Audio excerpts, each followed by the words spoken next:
Qu'est-ce que l'amour? Qui êtes-vous et pourquoi vous nous posez cette question? Désolé, il est effectivement malvenu de poser des questions sans s'être présenté avant. J'ai clairement manqué à mes devoirs. Ceci étant dit, il me semble que je suis la personne qui, via une série de questions, essaiera de comprendre pourquoi vous en êtes arrivé là. Il vous semble? Comment ça? Soit vous êtes sûr de ce que vous êtes, soit vous ne l'êtes pas. Ce n'est pas aussi simple que ça. Je ne suis pas sûr de savoir ce que je suis, par contre, je suis sûr de savoir ce que je ne suis pas. Du coup, qu'est-ce que vous n'êtes pas? Je ne suis pas la personne censée répondre aux questions. Donc, vous sous-entendez que c'est nous qui devons répondre aux questions? Je n'ai pas dit ça, mais sentez-vous libre d'y répondre si vous voulez. J'ai juste dit que je ne suis pas censé répondre aux questions, même si je l'ai déjà fait, et que ce sera avec plaisir que je le ferai à nouveau vu votre débordante curiosité. Ma débordante curiosité? Mes questions sont clairement légitimes, et en plus vous n'y répondez pas. Vous tournez autour du pot, ce qui rend vos prises de parole plus inutiles les unes que les autres. Intéressant choix de mots. Merci. Je vous en prie. À présent, analysons-les. Visiblement, le groupe de mots débordante curiosité ne vous a pas plu, vu que juste après les avoir entendus, vous vous êtes justifié en disant que vos questions étaient légitimes. Et pourtant, ce n'était pas péjoratif, j'ai juste fait cas d'un constat. Vous posez beaucoup de questions, donc de mon point de vue, vous faites preuve d'une débordante curiosité. Ensuite, vous estimez que je ne réponds pas à vos questions, ce que je trouve désopilant, vu que je ne fais que ça depuis le début de notre conversation. Je tiens quand même à vous faire remarquer qu'il y a une différence entre les réponses que je vous donne et celles que vous espérez que je vous donne. Si vous posez une question et qu'au lieu d'écouter la réponse qu'on vous donne, vous cherchez l'écho de l'idée que vous vous êtes faite de la réponse à votre question, vous passez à côté de la réponse de votre interlocuteur. Et c'est dommage. Dans ce cas, autant ne pas avoir posé initialement la question. N'oubliez pas qu'on est dans un dialogue et non un monologue. Au vu de tout ce que je viens d'énoncer, je comprends que vous jugiez mes prises de parole inutiles. Vous ne m'écoutiez pas réellement. Je vous propose plutôt de changer de prisme de vue en essayant d'éviter de vous écouter penser quand il faut écouter l'autre parler, qui plus est quand vous êtes à l'origine de la prise de parole de votre interlocuteur. J'avoue avoir été un peu sur la défensive vous concernant, donc je m'en excuse. Je reprends donc le fil de notre conversation en remontant au moment où vous avez dit ne pas être la personne censée répondre aux questions. Du coup, qu'est-ce qui vous fait dire ça? Très bonne question. Vous êtes en couple avec la dame assise juste à côté et vous êtes venu participer à une émission, n'est-ce pas? Oui, c'est bien ça. Quelles sont les thématiques abordées lors de cette émission? Les problèmes de couple. Donc, vous êtes venu trouver des solutions à des problèmes vous concernant qui se manifestent, je pense, en questions que vous vous posez. Est-ce qu'on est en phase jusque-là? Oui, on est sur la même longueur d'onde. Ok. Sachez que les réponses ne viendront pas de moi, mais plutôt de vous. D'où ma prise de parole initiale où je disais ne pas être censé répondre aux questions, car vu que les questions vous sont propres, les réponses doivent l'être aussi. Du coup, c'est vous le présentateur de l'émission? Et il semblerait que oui. Je ne pense pas qu'on attende une autre personne. Je ne savais pas que l'émission avait commencé. Si vous le saviez, vos questions auraient été différentes? Probablement. Pourquoi? Parce que maintenant que je sais qui vous êtes et ce que vous faites, la donne a changé. Et mon comportement aussi. Vous êtes quand même quelqu'un d'important dans votre domaine. On vous doit respect et considération. Étrange. Qu'y a-t-il d'étrange? Votre façon de penser. En quoi est-ce étrange? Je trouve particulier que votre comportement change en fonction du statut de la personne en face de vous. Et pourtant, je ne suis qu'un individu quelconque. Vous parliez tout à l'heure de ce que je suis et de ce que je fais, mais n'oubliez pas que lors d'échanges vocaux bidirectionnels, vous avez tendance à vous écouter penser, donc à vous faire des idées au lieu d'écouter les autres parler et constater la simplicité de leur point de vue sur la réalité. Peut-être que l'idée que vous vous faites de moi est complètement erronée. Et même si elle était véridique, on est tous des êtres humains, on n'est certes pas tous logés à la même enseigne, mais on se doit tous du respect et de la considération inhérente à notre condition humaine. Vous venez de faire quelque chose dont j'ai horreur. De quoi s'agit-il? Il me semble que vous venez de me mettre sur un piédestal, et j'ai horreur de ça. Au même titre que j'ai horreur d'être traité comme un sous-humain. On vous a déjà traité comme un sous-humain? Oui, je me rappelle de regards hautains, de dégoût sur les expressions faciales et de propos injurieux que je trouvais totalement injustifiés vu que j'ai été catalogué à cause de ma condition sociale sans qu'on ne cherche à connaître mon histoire. C'est pathétique. J'ai eu l'impression d'être un sous-humain à ce moment-là, mais heureusement que ce n'est pas le regard des autres qui définit ce que j'estime être. Et quelle est votre histoire, justement? Ça, c'est une question pour un autre jour. Restons plutôt sur votre changement de comportement me concernant. Du coup, comment suis-je censé me comporter avec vous? Comme vous vous comporteriez avec un être humain lambda, indépendamment de ses origines, de sa couleur de peau, de sa condition sociale. Du respect et de la considération car on reste avant tout et après tout des êtres humains. Il n'y en a pas un qui a plus de valeur qu'un autre. On est tous au même niveau. Ok, c'est noté et je m'excuse de mon comportement. Revenons à nos moutons. Vous souvenez-vous de la toute première question que je vous ai posée? Oui, la question était qu'est-ce que l'amour? Et je comprends son sens à présent. Que pensez-vous avoir compris? Je pense qu'avec cette question, l'émission avait déjà commencé. Et vu que vous saviez qu'on était là pour des problèmes de couple, vous vouliez commencer par la base, l'élément primordial dans une relation de couple, la définition de l'amour. Bien vu, madame. Vous avez raison sur toute la ligne. Du coup, qu'est-ce que l'amour selon vous? L'amour, c'est le fait d'aimer une personne. Réponse intéressante, monsieur, mais je ne suis pas plus avancé sur votre vision de l'amour vu que votre réponse est un pléonasme. Mais c'est votre point de vue et je le respecte. Pensez-vous pouvoir mieux vous expliquer? Non, ma définition me paraît exhaustive. Très bien, monsieur. Je reviendrai vers vous tout à l'heure, question qu'on approfondisse tout ça. Madame, pouvez-vous nous éclairer sur ce qu'est l'amour pour vous? Avant de répondre à votre question, j'ai l'étrange impression de vous connaître. Enfin, de vous avoir déjà vu. Ah bon? Comment ça? Je ne sais pas, mais votre visage me semble vraiment familier. Ah bon? Et pourtant, il me semble que ce soit la première fois que je vous vois. Et mon émission est juste audible, il n'y a pas de visuel. C'est étrange. C'est vraiment étrange comme sensation, mais ce n'est sûrement qu'une impression. Bref, ma définition de l'amour. L'amour est un ensemble de choses qui sont le respect, les sentiments, la loyauté, l'humilité et la remise en question.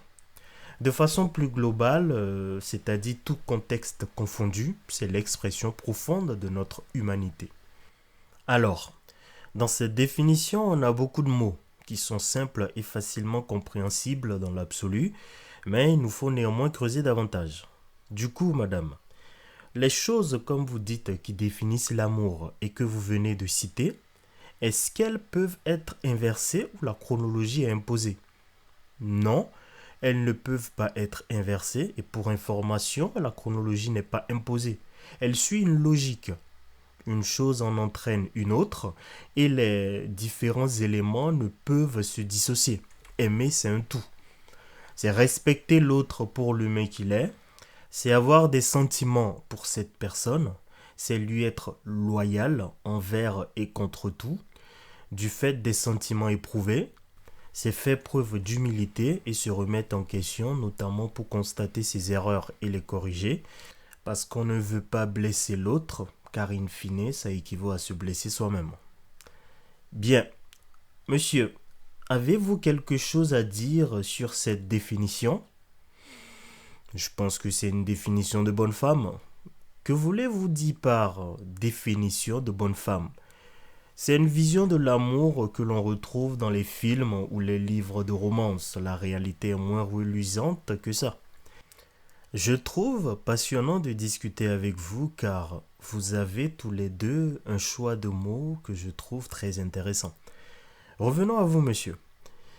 Qu'est-ce qui vous fait dire que la réalité est moins reluisante et que la définition de madame est digne d'une œuvre romancée? Parce que les je t'aime, moi aussi, ce sont dans les films que j'ai vu ça. Et les filles que j'ai côtoyées par le passé n'aiment pas trop ça. De ce que j'ai compris, ça ne fait pas bonhomme, ça ne fait pas viril. C'est pourquoi je dis que la réalité est moins reluisante que ça. Ok. Vous m'avez dit que les filles que vous avez côtoyées ne sont pas très affectives. Mais pensez-vous que toutes les filles sont pareilles?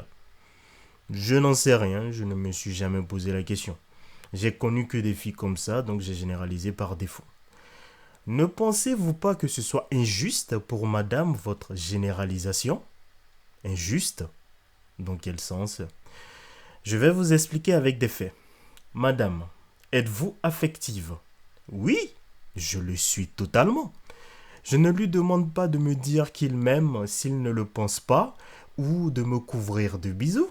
Je lui demande juste d'extérioriser un minimum, de me montrer des choses, un geste, une attention, quelque chose. Du coup, monsieur, sachant que madame s'estime affective, ne pensez-vous pas que votre généralisation la dessert? Vous dessert? Plus globalement, que pensez-vous de ce que madame vient de dire? C'est comme je disais tout à l'heure, elle pense qu'on est dans un film où il faut montrer des choses, être démonstratif, etc. Ma belle, ce n'est pas filmé, hein. Il n'y a pas de caméra. Ici, c'est la jungle. Intéressant. Votre choix de mots semble me révéler certaines choses, et quand j'y pense, c'est logique au vu de votre parcours sentimental. De quelles choses parlez-vous? Est-ce que vous n'avez pas été frustré, voire déçu par les filles peu affectives que vous avez fréquentées? Je ne comprends pas la question.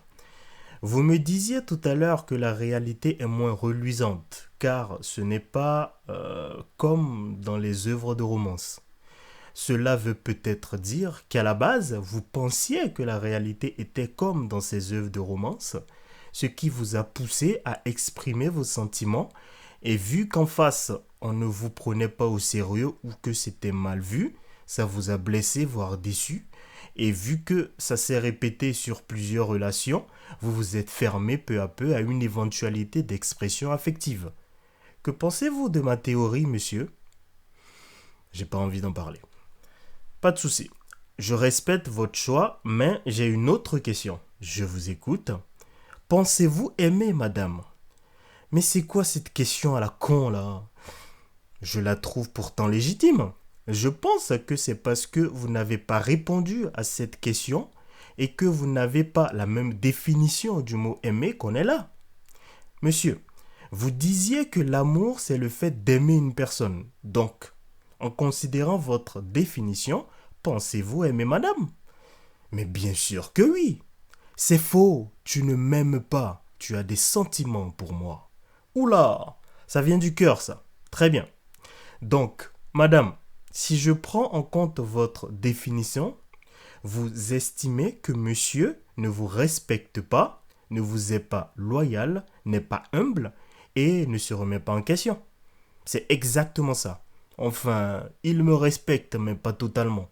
C'est-à-dire que par exemple, s'il sort et voit une autre meuf qui lui plaît, il la draguera sans souci. Selon moi, c'est un manque de respect et de considération flagrant. Ok, madame. Là, on a parlé du manque de respect. Qu'en est-il de la loyauté? De mon point de vue, la loyauté est un état d'esprit et la fidélité un comportement. Il n'est pas dans le même état d'esprit que moi. Pour moi, les autres hommes sont inexistants. Je les côtoie dans un contexte strictement professionnel. Ok. Vous avez dit que la loyauté est un état d'esprit et que la fidélité est un comportement. Expliquez-vous, s'il vous plaît. C'est tout simplement ma façon de mettre la loyauté au-dessus de la fidélité et vous montrer que c'est avant tout un mindset, un état d'esprit. Après, chacun a sa définition des choses. Cette affirmation est mienne et ne doit être en aucun cas généralisée. En gros, je me comprends et je pense, ou du moins j'espère, que vous avez compris l'idée. Ok. À présent, qu'en est-il de l'humilité et de la remise en question? Si monsieur était humble ou se remettait en question, on n'en serait pas là. On ne serait pas là devant vous. Ne pensez-vous pas? Bon, madame, c'est pas à moi de répondre aux questions. Je suis juste là pour constater et peut-être donner un avis. Bon, monsieur, que pensez-vous de ce que madame vient de dire? Désolé, je n'ai pas écouté. Sérieusement? Non, je rigole, mais bon, je dois avouer ne pas avoir tout écouté, quoi. Qu'est-ce que vous n'avez pas écouté? Je sais plus, c'est toute la conversation qui me fait chier. Ok. Vous dites aimer madame, n'est-ce pas? Oui, je t'aime bébé, moi. C'est ce que tu veux, non? Purée, tu comprends rien. Monsieur, si vous aimez madame, alors pourquoi allez-vous voir ailleurs? Pour l'aimer davantage. C'est-à-dire, comme je vais voir ailleurs, de facto, je diversifie les choix pour mieux savourer le choix unique que j'ai fait. Purée, mais quel barbare. Madame, s'il vous plaît, allez doucement sur le choix de vos mots. Mais c'est la vérité. C'est la vérité. Il est inhumain, ce type. Bon, faisons une mise en situation, monsieur. Vous voulez bien? Oui, je veux bien. Si c'était madame qui allait voir ailleurs, quelle serait votre réaction? Fin de la relation, chacun prend sa route et elle devient automatiquement une pute. Monsieur, s'il vous plaît, on se contrôle. Mais je dis la vérité, ce serait fini et elle se casse. Mais pourquoi vous auriez le droit et pas elle? Parce que c'est comme ça et c'est tout. En plus, je vous ai dit tout à l'heure que c'était pour le bien de notre couple. Bon. Monsieur, regardez votre dame. Regardez-la bien. Et dites-moi ce que vous voyez. Je vois une très belle femme, très sexy. Chérie, tu es très sexy, hein? Oh, laisse-moi tranquille. Le fameux laisse-moi tranquille, hein? Monsieur, plus sérieusement, que voyez-vous? Désolé. Plus sérieusement, je vois une très belle femme pour qui j'ai de profonds sentiments. Ok. Que voyez-vous d'autre? Je vois son visage, ses bras, ses pieds, etc. Mais qu'est-ce que vous voulez me faire dire? Rien du tout, je pose juste des questions. Du coup, les bras, les pieds, le visage, etc. sont caractéristiques de quelle espèce? De l'espèce humaine? Super. L'espèce humaine. Donc, quand vous regardez madame, vous voyez quoi? Je vois un être humain. Ok, très bien. Et qu'est-ce que vous êtes? Je suis un être humain également. Alors, à partir du moment où on est tous des êtres humains, pourquoi est-ce que vous pourriez faire des choses et pas elle? Pourquoi est-ce que vous pourriez mal prendre le fait qu'elle aille voir ailleurs et pas elle?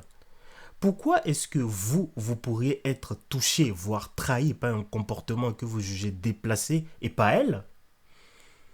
Je n'en sais rien. Je vais vous répondre, monsieur, parce que vous ne la considérez tout simplement pas comme un être humain. Mais c'est grave de dire ça. Et pourtant, c'est la réalité, monsieur. Votre comportement envers elle vous trahit et envoie clairement ce message. Vous n'avez plus rien à dire? Je n'avais jamais vu les choses sous cet angle. Et pourtant, c'est une évidence. Vous avez une tête et elle en a aussi. Vous avez des pieds et elle aussi. Vous avez des bras et elle aussi. Ce n'est pas parce qu'entre autres choses nos organes reproducteurs sont différents qu'elle n'est pas humaine. Arrêtez de parler d'humanité, s'il vous plaît, ça me fait me sentir comme une merde. Et pourtant, on est en plein dans la bonne thématique, il s'agit d'humanité. Il s'agit de voir l'humain en l'autre au même titre que l'on voit l'humain en soi. Pensez-y, monsieur, et mettez toute votre philosophie de vie de couple et les comportements que vous avez face à cette citation et dites-moi ce que vous en pensez. Je suis désolé, bébé. Je suis vraiment, vraiment désolé pour tout ce que je t'ai fait subir. Au vu de ce qu'on vient de se dire, monsieur, qu'est-ce que la tromperie selon vous? Je pense que c'est penser et agir de façon individuelle quand on s'est engagé à penser et agir de façon collective. Intéressant. J'aime particulièrement le mot engagé, mais on reviendra dessus tout à l'heure. Alors, madame, partagez-vous le point de vue de monsieur sur la tromperie? Totalement. Ok. L'avez-vous verbalisé? Non, on n'en a jamais parlé, mais j'estimais que c'était tacite comme principe. Vous vous rendez bien compte que non, madame? De ce que j'ai compris, monsieur pensait que tromper, c'était coucher avec une personne différente de celle avec qui on est en couple, et que ça ne s'appliquait qu'à vous, enfin, aux femmes en général. Visiblement, quand c'est les hommes qui le font, c'est pour le bien du couple. Sornette, c'est complètement illogique. Bref, il semble que monsieur soit revenu à la raison. Et sachez que coucher avec quelqu'un d'autre n'est pas trompé pour les couples échangistes. Donc, je suppose que vous constatez que les philosophies varient d'un couple à l'autre, ce qui m'emmène à une question. Que représente monsieur pour vous? C'est mon copain, c'est mon homme. Très intéressant. Et vous, monsieur, que représente madame pour vous? C'est ma femme, c'est ma choubidoubidou. Ok. Il y a une expression que je cherche et qui m'échappe quand on parle de couple. Pouvez-vous m'aider à la retrouver? La personne avec qui je suis en couple est mon compagnon ou ma compagne. Excellent. Merci beaucoup, monsieur. Du coup, qui dit compagnon ou compagne dit voyage. Super, merci madame. Ok. Et pour voyager, on a besoin de destination. Mais encore, on a besoin de valise. Oh purée, vous êtes trop fort. Récapitulons. Quand on se met en couple, on décide de voyager, de faire du chemin avec une personne qui devient de facto notre compagnon ou notre compagne. Est-ce qu'on est en phase jusque-là? Oui, parfaitement. Peut-on voyager ensemble si on n'a pas la même destination? Non, impossible. Ok. Avez-vous discuté avant de vous mettre en couple de la destination que vous visualisez pour votre couple? Non, je ne pense pas. Et pourtant, on vient de voir que la destination est primordiale avant de voyager, ne serait-ce que pour savoir quel billet prendre. Maintenant qu'on est en phase sur la corrélation entre le voyage, la destination et la vie de couple, parlons de la valise. Partons du principe que la destination est connue et commune au couple. Du coup, on sait où on s'en va. Il nous faut à présent déterminer comment y aller, d'où la valise. Est-ce que vous pouvez m'expliquer pourquoi? Parce qu'il est nécessaire d'avoir ce qu'il faut pour tenir le long du voyage, genre des habits de rechange, une brosse à dents, une éponge, du savon, etc. Après tout, il s'agit d'un voyage qui durera toute une vie. Bonne réponse, monsieur. Mais pensons philosophie. Dématérialisons ce que vous venez de citer. Et ça donne quoi? Une idée, madame? Je pense qu'en dématérialisant ces éléments, on arrive au bagage respectif de tout un chacun. La personnalité, là où les philosophies de vie, le comportement, etc. Super, on y est enfin. Je pense qu'il est primordial, avant de se mettre en couple, de se montrer honnêtement nos valises respectives. Au-delà des éléments que vous venez de citer, madame, il est important de s'exprimer sur notre vision du couple et surtout des limites que l'on se fixe. Cette vision est propre à chacun, d'où l'importance de se montrer honnêtement les valises. Car il ne sert à rien de mentir, car ça créera des surprises hautement désagréables qui pourraient conduire à l'arrêt du voyage. Une fois que l'on se montre nos valises respectives, il faut mettre tout ça en commun, dans le dialogue le plus sincère qui soit, et constituer ce que j'appelle le kit de voyage. Le kit de voyage est la philosophie du couple, à laquelle chacun s'engage, vu que son établissement est commun. L'idée est de s'y retrouver totalement afin de l'appliquer avec aisance. Je vous invite, si vous le souhaitez, à réaliser votre kit de voyage en espérant que vous y arriviez. Merci. Merci beaucoup. Ah, j'oubliais. Il est primordial de ne pas être nombriliste et de regarder les personnes autour de soi ou au loin. Ce sont des hommes et des femmes comme nous. Donc merci de les voir et de les traiter comme les êtres humains qu'ils sont, au même titre que l'on se voit et que l'on se traite comme des humains.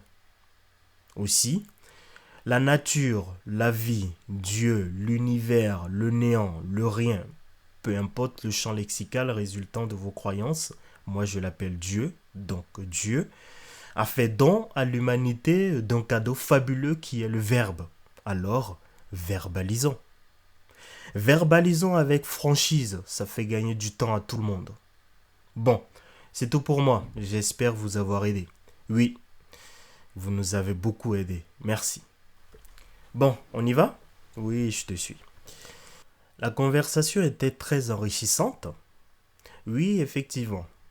Espérons qu'on en tire tous des enseignements.